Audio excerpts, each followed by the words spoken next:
Et avec nous, en direct par Skype à Doha, Tariq Ramadan. Bonsoir. Bonsoir. Hier, vous avez condamné en des termes très nets l'attentat perpétré contre Charlie Hebdo, mais vous entendez dans l'opinion publique, il y a toujours ce soupçon de beaucoup de gens qui disent « mais ils condamnent, mais ils ne veulent pas vraiment manifester, mais ils ont des réserves sur les caricatures ». Qu'est-ce que vous dites à ça ?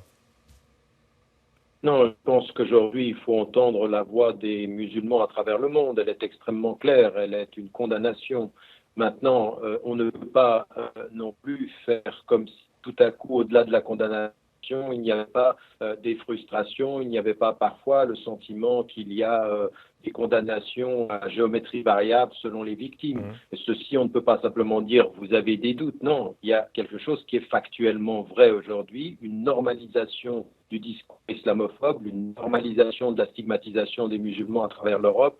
Et donc, ce sentiment-là, il a une justification, mais on ne peut pas l'utiliser pour justifier un silence quand des événements comme ceci. Donc la condamnation doit être faite. Mais ensuite, ce qu'il faut se dire, et c'était très clair dans vos reportages, c'est ce qui va venir après. Aujourd'hui, ce n'est pas une affaire musulmane, c'est une affaire qui nous concerne tous. Nous devons tous ensemble savoir qui sont nos ennemis de cette et avec qui on va construire notre avenir, c'est-à-dire des Européens, des Suisses, des Français, de confession, de toute confession et sans confession, qui veulent se refuser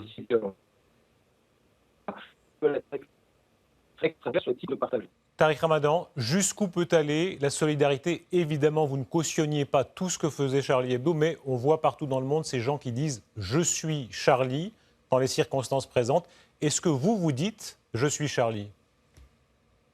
Non, je ne dis pas je suis Charlie, je dis je suis pour la liberté d'expression, ils avaient le droit d'aller jusqu'au bout, mais je me suis exprimé par rapport à Charles quand j'ai débattu avec lui en disant combien je trouvais que cette stigmatisation à géométrie variable n'était pas bonne.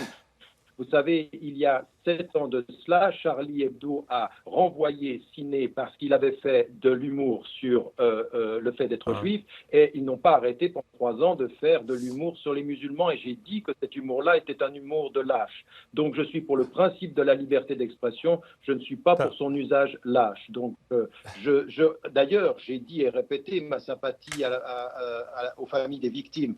Mais je ne vais pas aller cautionner parfois des attitudes qui, contrairement à ce que disait Franz-Olivier Gisbert, étaient parfois pas très bienveillantes, pas très courageuses et en dessous et parfois assez vulgaires, je dois dire.